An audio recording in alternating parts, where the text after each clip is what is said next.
దేవుని పిల్లరా, ఘోరమైన మరణం చూశాడు. 2005 సంవత్సరం బ్రెజిల్ దేశంలో 6 మంది స్నేహితులు అండి. అందులో 5 మంది మగపిల్లలు, ఒక్క ఆవిడ ఆడబిడ్డ. ఈ 5 మందితో ఈవిడకు స్నేహం. అయితే దేవుని పిల్లరా, ఒక ఇద్దరు ఒక స్థలంలో నిలిచిపోయారు. మిగతా 3 మగపిల్లలు, యవన బిడ్డలు, కాలేజ్ ఫ్రెండ్స్ ఫుల్లుగా మందు దాగి కారు వేసుకొని ఈ పాప వాళ్ళ ఇంటికి వచ్చారు. వస్తే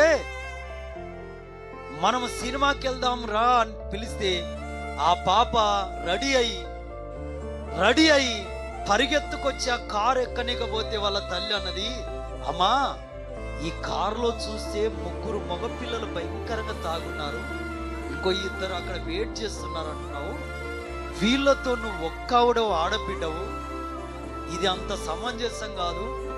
కాబట్టి మనం క్రీస్తును అంగీకరించిన వాళ్ళము, దేవుని పిల్లలము అని ఆ తల్లి గారు చెప్తే, ఆ తల్లి గారి మాట వినక ఏమన్నదో తెలుసామే, ఆ దేవుడు, ఆ జీసస్ నాతో అవసరం లేదు, ఆయన ఒకవేళ నాతో రావాలనుకుంటే ఈ కారు డిక్కి ఉందిగా వెనక, ఆ డిక్కిలో కూర్చోమని ఆ దేవుణ్ణి అన్నదంట.